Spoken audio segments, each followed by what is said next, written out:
a função que Eliseu teria além de ser profeta, né?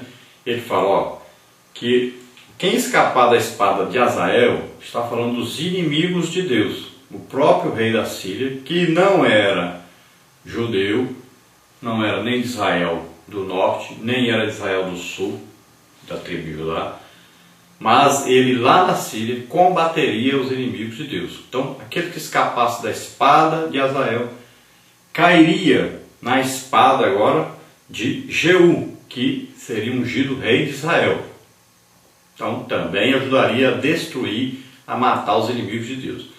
E quem escapasse tanto do rei da Síria, Hazael, como do rei de Israel, Jeú, então Eliseu mataria esses inimigos que aparecessem, aqueles que adoravam Baal, aqueles que incentivavam o povo a adorar falsos deuses, então deveriam ser mortos. E Eliseu seria responsável por matar também alguns. Depois diz aqui que partiu Elias então dali e achou então Eliseu, filho de Safate. Então Eliseu possuía então uma família, tinha seu pai, Safate, e ele morava em Abel-Meolá.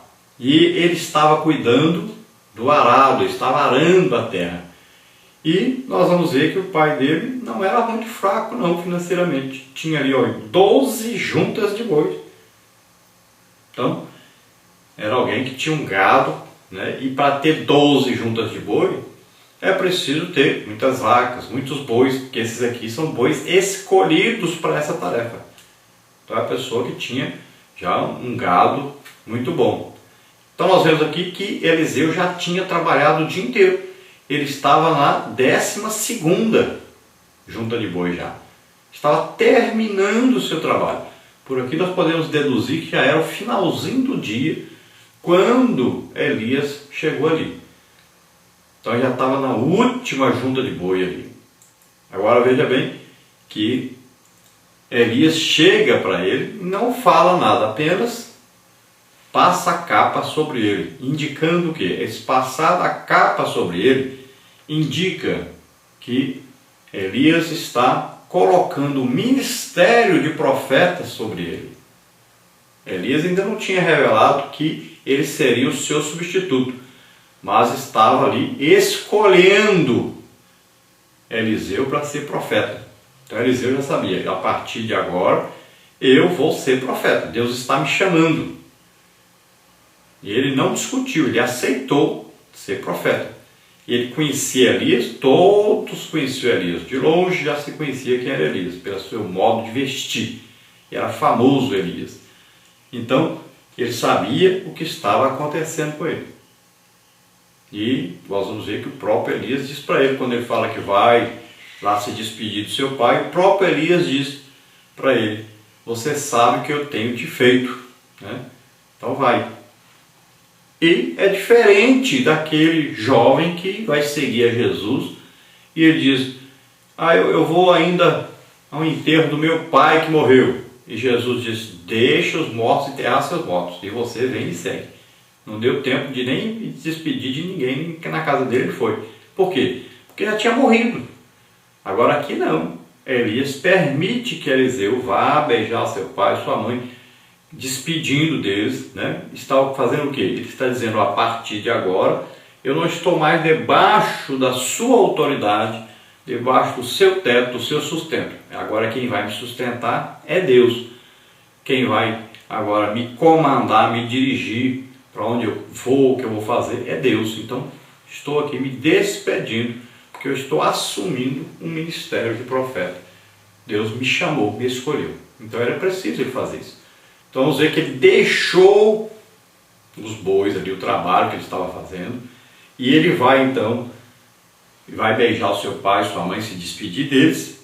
E o que ele faz? Ele vai, mata aquela última junta de bois que ele estava ali trabalhando com ela, e a aparelhagem que era colocada sobre esses bois para eles puxarem o arado, ele pega e faz uma fogueira com aquele material e ele faz ali aquele boi cozido. O povo não comia nada frito, não era churrasco, né? Porque comiam cozido. E ali diz o quê? Cozeu as carnes e as deu ao povo, e eles comeram. Então ele fez uma festa de despedida e ao mesmo tempo uma festa de entrada para os profetas. Então ele estava entrando numa nova época da sua vida. Ele estava se despedindo do passado. A vida que ele tinha antes era o quê? Uma vida de boieiro, né? Uma vida ali de fazendeiro, de quem cultivava a terra, de quem cuidava do gado. Então ele estava deixando aquela vida para começar uma vida nova. E a festa indicava que ele estava alegre, porque ele estava deixando um trabalho material e assumindo um trabalho espiritual, superior ao trabalho material. Quem sabe ele tinha grandes planos, o seu pai tinha grandes planos para ele de ser um grande fazendeiro, mas ele descobriu agora um plano melhor na sua vida que Deus tinha. Deus o havia escolhido sem ele saber, mas o escolheu e ele aceitou a escolha e ele aceitou então acompanhar Elias, por onde Elias fosse. E a Bíblia diz que ele agora então servia a Elias. Então ele estava ali como aprendiz agora de profeta. Ele aprenderia tudo com Elias e ele iria onde Elias fosse, ele iria atrás para aprender. Ele estava ali agora naquele primeiro amor, né? Que quando a pessoa quer aprender tudo, pergunta o tempo todo, é curioso, vai ler a Bíblia toda, vai orar, vai jejuar, vai fazer de tudo para aprender as coisas de Deus. Tudo é novidade, tudo é gostoso, tudo é bom. Então ele quer evangelizar, ele quer ganhar almas a todo custo, ele quer aí ministrar cura, batismo com o Espírito Santo, libertação, milagres. Então é aquele amor e aquela fé em Deus, aquela coragem de trabalhar no Evangelho e de fazer realmente alguma coisa de útil para Deus. Então é preciso manter isso. E ele estava ali ao lado de alguém que o ensinaria a fazer todas essas coisas, a ser realmente um grande instrumento de Deus, um grande homem de Deus. A nossa lição aí, ela tem 4 partes.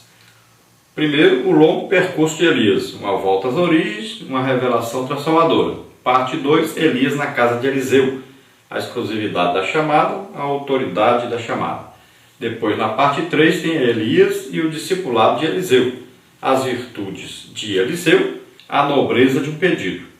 Na parte 4, o legado de Elias, o legado espiritual e o legado moral. Nós temos aí como palavra-chave dessa nossa lição, palavra sucessor, então aquele que sucede a outrem ou que o substitui em cargo ou funções.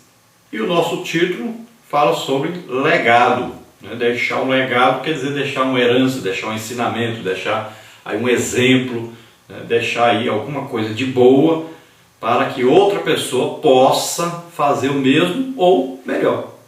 Então nós vamos ver o legado de Elias aí. Vamos ver que ele é um exemplo, ele deixou um grande exemplo de autoridade espiritual e autoridade moral. Um exemplo a ser seguido. Vamos ver a nossa introdução que diz: o teólogo norte-americano A.W. Tozer disse certa vez que nada morre de Deus quando um homem de Deus morre. Essa máxima é verdadeira em relação ao profeta Elias e ao seu sucessor. Então veja bem, Deus tem um plano a ser executado. E aquela pessoa que está executando o plano de Deus, se ele se cansar, como é o caso de Elias, e pedir para morrer, como é o caso de Elias, e ele quiser que o seu ministério seja findado, como é o caso de Elias, então Deus não vai perder o seu plano, nem vai deixar o seu plano, nem vai parar o seu plano. Não. Ele vai arranjar alguém que substitua aquela pessoa para que o seu plano dê continuidade. Para que aquilo que ele chamou alguém para fazer e que não fez totalmente, então ele vai arranjar alguém para continuar do lugar que ele parou. Mas o plano de Deus não para. Então não será prejudicado o plano de Deus para Israel, porque Elias vai embora morar com Deus. Deus vai deixar um substituto. Não foi assim, por exemplo, com Moisés? Deus preparou Josué. Então Moisés foi até aqui, mas o plano de Deus continua. Então tem um substituto. Josué substituiu Moisés. Então tem sempre um outro que vai substituir e vai continuar o plano de Deus, porque o plano de Deus tem que ser cumprido. Então Deus determinou uma coisa que vai acontecer. Enquanto você quer trabalhar para Deus, enquanto você deseja as coisas de Deus, acredita em Deus, no poder de Deus, enquanto você quer fazer a obra de Deus, Deus vai te usar para fazer. Você quer parar de fazer? Deus vai levantar pessoas que vão continuar essa tarefa que Ele chamou você para fazer. Então, outros vão continuar essa tarefa.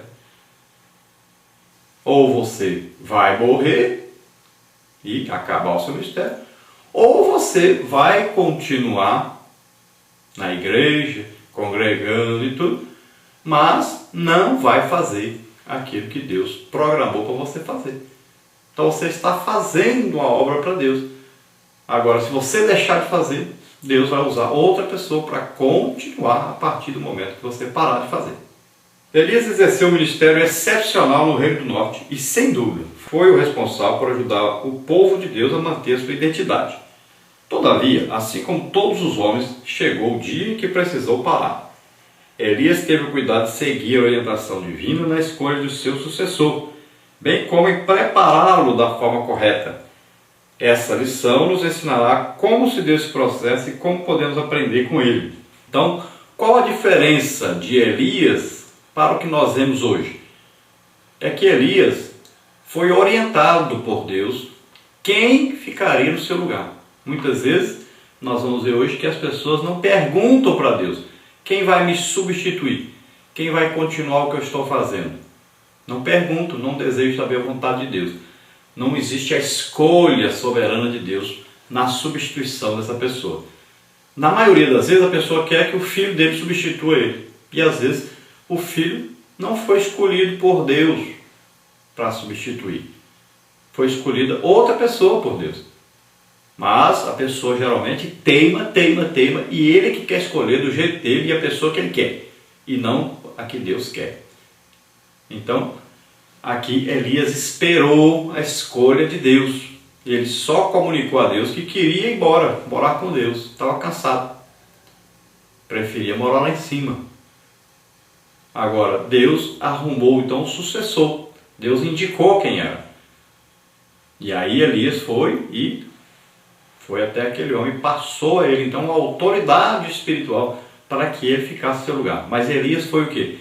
Treinar esse homem para ficar no seu lugar. Então houve um discipulado, um aprendizado aí e um desenvolvimento. Houve aí um ensino, uma grande preparação para que um outro líder assumisse o lugar desse líder. Então nós devemos aprender com isso. Você deve saber quem é, perguntar para Deus, quem é o meu sucessor? E aí Deus vai indicar e você vai ajudar essa pessoa a discipular, a ensinar tudo que você puder.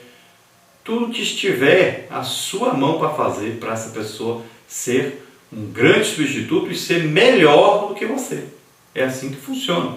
Nós devemos preparar pessoas para serem melhores do que nós.